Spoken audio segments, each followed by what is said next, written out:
Hello tout le monde, c'est Ava. Coucou tout le monde, c'est Charles. On espère que vous allez merveilleusement bien, que vous avez bien pâtissé cette semaine et que vous êtes au taquet pour la dernière recette du Food Porn Challenge. Alors, on vous le rappelle, ce Food Porn Challenge, il est autour du citron. Et aujourd'hui, on va vous réaliser une recette de chou au citron meringué, un petit peu sur le visuel qu'on vous avait fait sur le chou au chocolat lors du précédent Food Porn Challenge. J'espère que vous allez kiffer cette recette. Elle est extrêmement simple, ça rappelle la tarte citron meringuée, mais sous un petit chou bien gourmand. Pour rappel, le Food Porn Challenge, ça consiste à ce que l'on vous propose 3 recettes les plus food porn les unes que les autres. Après, sur Instagram, vous venez voter pour votre préféré, vous la réalisez et celui qui réalisera le plus parfaitement, on va dire, la recette gagnera un super cadeau. Alors, à la fin de cette recette, il ne faudra pas que vous oubliez de nous mettre en commentaire laquelle des 3 recettes au citron vous avez préféré. On va vous remettre quelque part ici les 2 recettes que l'on a faites précédemment, la tarte citron noisette et le cake citron sésame noir. Vous nous direz laquelle vous avez préféré. Dans ce chou, il va donc y avoir une pâte à choux, un craquelin coloré en jaune, un crémeux citron et une meringue à l'italienne qui sera au cœur du chou. Vous allez voir, ça va faire une découpe super normalement stylé. qui est très sympa. On commence tout de suite avec le craquelin. Dans un cul de poule, on mélange la farine avec le beurre, idéalement pommade, le sucre cassonade et une pointe de colorant jaune liposoluble. Vous n'êtes pas obligé de le mettre, mais nous on trouve que ça va très bien avec cette recette. On mélange avec nos mains jusqu'à obtenir une pâte homogène qu'on va étaler entre 2 feuilles de papier sulfurisé sur environ 2 mm.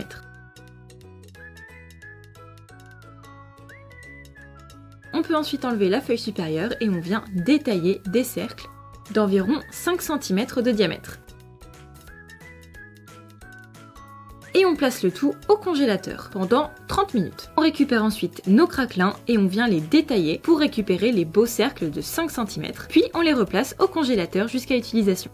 Si vous avez aimé la technique pour faire un petit craquelin jaune, vous pouvez nous mettre un pouce en l'air sur cette vidéo directement, ça nous fera super plaisir. Vous abonner, appuyez sur la petite cloche, comme ça vous ne louperez pas les prochaines vidéos. Ça c'est important, c'est fait. Maintenant on va passer à la confection de la pâte à choux. C'est parti.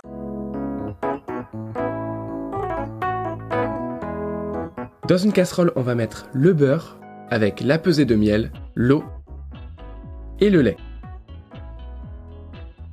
On ajoute le sel fin et on fait chauffer sur un feu moyen jusqu'à ce que le beurre soit complètement fondu et qu'on ait une légère ébullition. En dehors du feu, on ajoute la farine bien tamisée. On mélange pour avoir quelque chose d'homogène à la maryse.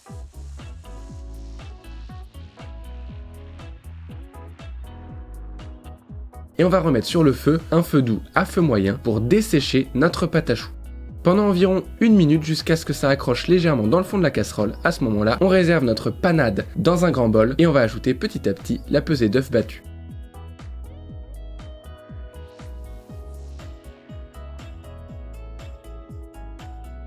On mélange à chaque fois qu'on ajoute une petite quantité d'œufs. Vous voyez que le mélange tranche puis se relie. Une fois qu'il se relie, on ajoute une petite portion d'œufs, etc. On fait la même chose en incorporant cet œuf en 3 à 4 fois. Une fois que c'est fait, on a une pâte à choux qui est parfaite, qui fait le signe de la vague.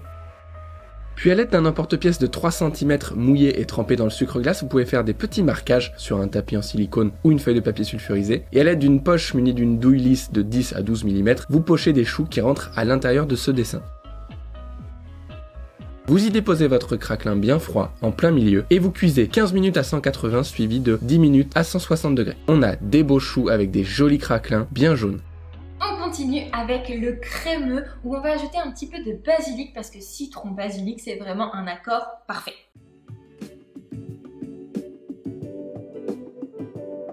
On commence par hydrater la gélatine dans de l'eau bien froide pendant 10 minutes au réfrigérateur. Dans une casserole, on vient mélanger le sucre avec le jus de citron, les zestes d'un citron jaune et la pesée d'œufs. On vient fouetter le mélange sur un feu moyen sans jamais dépasser 84 degrés. Vous voyez que la crème a épaissi, on peut alors la mettre dans un récipient haut, ajouter la gélatine et mixer à l'aide d'un mixeur plongeant. On ajoute ensuite le beurre doux et on continue de mixer.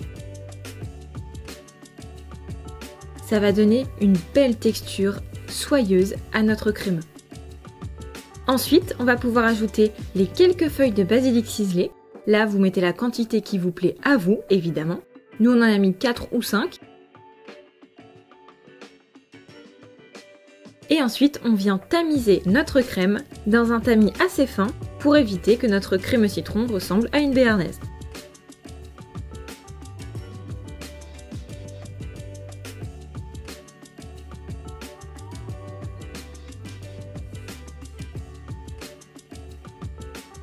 Et voilà, on va pouvoir filmer le tout au contact et la réserver au réfrigérateur 4 heures ou idéalement une nuit. Dans la cuve du robot, on peut mettre la pesée de blancs d'œufs qu'on va commencer à faire monter à vitesse moyenne. Une fois qu'ils sont légèrement montés, on peut lancer le sirop dans la casserole en mélangeant l'eau et la pesée de sucre. On met une puissance assez forte sur la plaque de cuisson et une fois qu'on atteint les 121 degrés, on attend légèrement en dehors du feu que le sirop débulle, c'est-à-dire qu'on n'ait plus de bulles à la surface, et on le verse enfilé sur la paroi du robot, tout en fouettant. Vous voyez que nos blancs étaient déjà légèrement montés, un petit peu mousseux, et on va accélérer légèrement la vitesse du robot pendant 5 à 10 minutes jusqu'à avoir une texture de meringue italienne bien épaisse, comme vous l'avez à l'écran. Regardez, vous devez avoir un beau bec d'oiseau.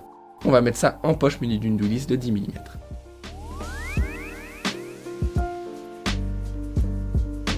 Pour le montage de notre beau chou, on va pouvoir découper à l'aide d'un couteau à dents sur environ les 2/3 de sa hauteur.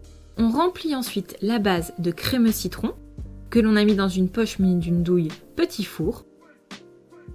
On lisse,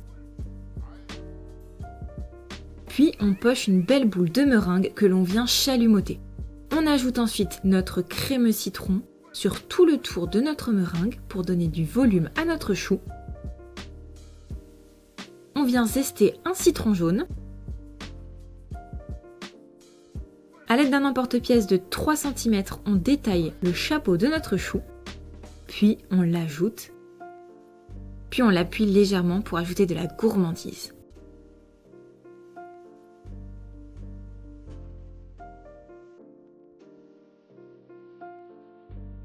Waouh! C'est stylé! Oh là là, le cœur de meringue, je trouve ça hyper intéressant. On va voir si ça sent bien la dégustation. On n'a pas l'habitude de voir ça comme ça, c'est pas mal. Super stylé. Bon appétit. Gourmand de ouf. C'est hyper intéressant. Le basilic. Subtil. Mais là quand même. Mais je l'ai, ouais. La meringue là. Le cœur gourmand. Ça équilibre le tout, le fait d'avoir de la meringue quand même. Oui, parce que le citron il envoie quand même. Je trouve vraiment ce chou délicieux et très intéressant avec la meringue italienne à l'intérieur, un petit peu brûlée, chalumeautée. C'est vraiment pas mal du tout. Alors vous n'avez pas vu le petit plan où on passe le chalumeau, tout simplement parce qu'il a rendu l'âme notre chalumeau et on l'a fait à l'allumette. C'était visuellement pas.